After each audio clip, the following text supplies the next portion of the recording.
নমস্কার বন্ধুরা, নবমিতাস কুকিং হাবে আপনাদের সবাইকে স্বাগত। বন্ধুরা, আজকের রেসিপি বাঙালির অত্যন্ত প্রিয় কাতলা মাছের কালিয়া। আর এই কাতলা মাছের কালিয়া আমি কিভাবে রান্না করি সেটাই আপনাদের সাথে শেয়ার করব।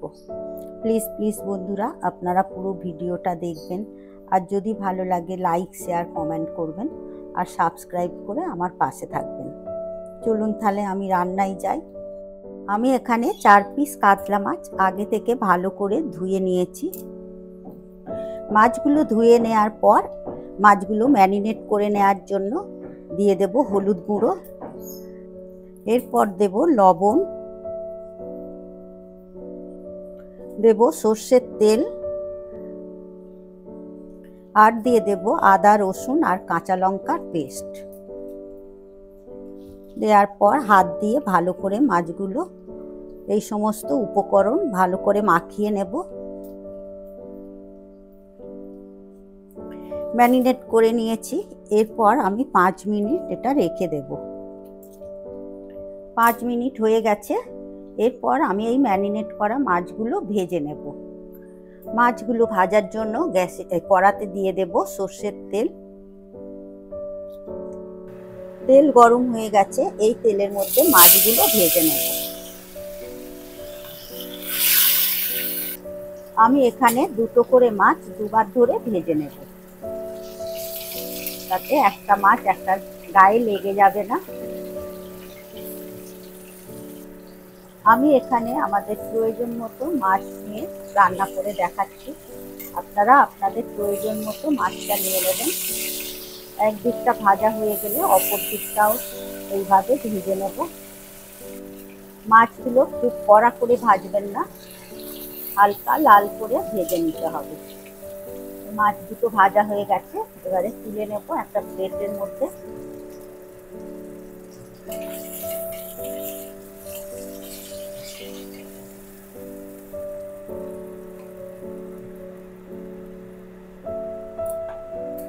বাকি দুটো মাছও ভেজে নেব।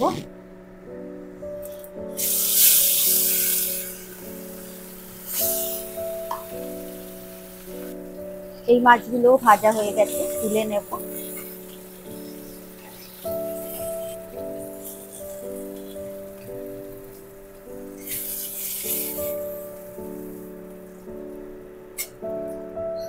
কড়া থেকে কিছুটা তেল তুলে নেব, অনেকটা তেল আছে।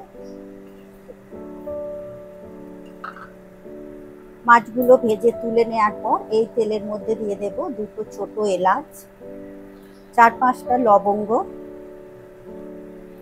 দারচিনি, জয়িত্রী আর একটা তেজপাতা। দেবার পর মশলাটা একটু ভেজে নেব।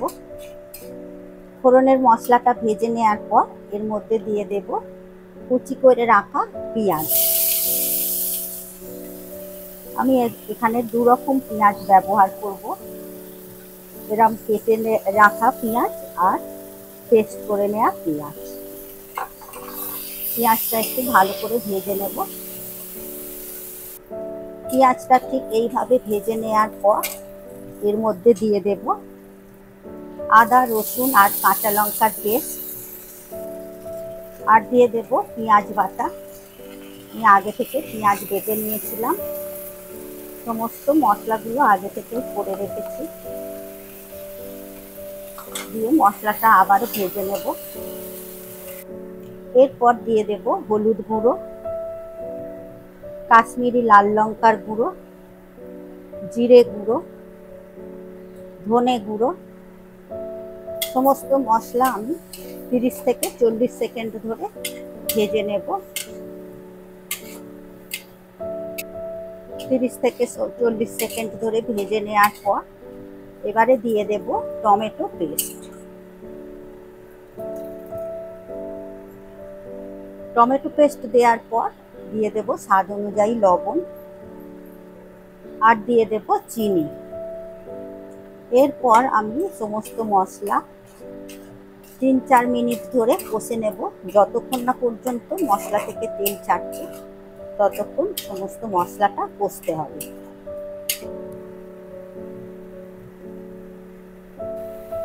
দেখুন বন্ধুরা, 3-4 মিনিট ধরে মশলাটা কষিয়ে নেওয়ার পর মশলা থেকে তেল ছাড়তে শুরু করে দিয়েছে। এরপর এর মধ্যে আমি দিয়ে দেব ফেটিয়ে রাখা টক দই। এই সময় গ্যাসের ফ্লেমটা একদমই লো করে দেবেন, না হলে দইটা ফেটে যেতে পারে।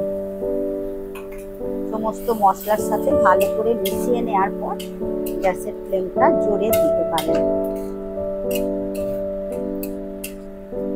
আবারও এই মশলাটা কষে নিতে হবে, যতক্ষণ না পর্যন্ত মশলা থেকে তেল ছাড়ছে ততক্ষণ পর্যন্ত মশলাটা ভালো করে কষে নিতে হবে।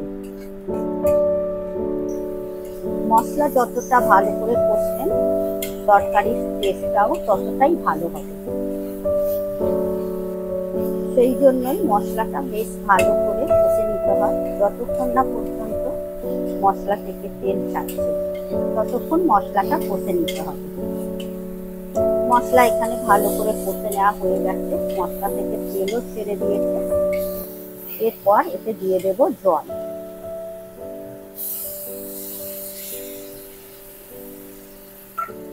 জলটা দিয়ে সমস্ত মশলার সাথে মিশিয়ে দিতে হবে।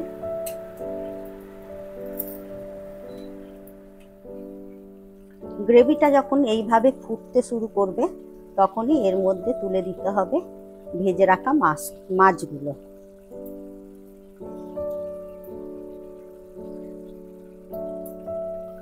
মাছগুলো একটু মশলার সাথে ভালো করে মিশিয়ে দেব।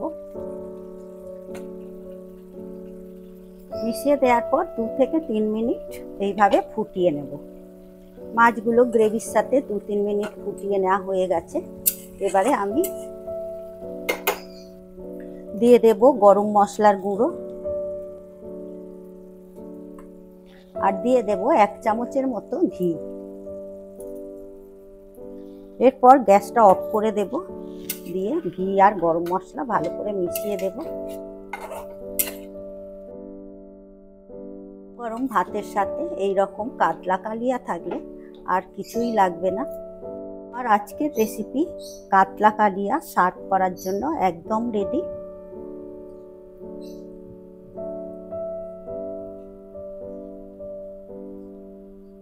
বন্ধুরা, আজকের রেসিপি কাতলা কালিয়া যদি আপনাদের ভালো লেগে থাকে তাহলে লাইক, শেয়ার, কমেন্ট করবেন আর সাবস্ক্রাইব করার অনুরোধ রইল। আপনারা সুস্থ থাকবেন, ভালো থাকবেন। আবার আসছি অন্য কোনো রেসিপি নিয়ে। ধন্যবাদ।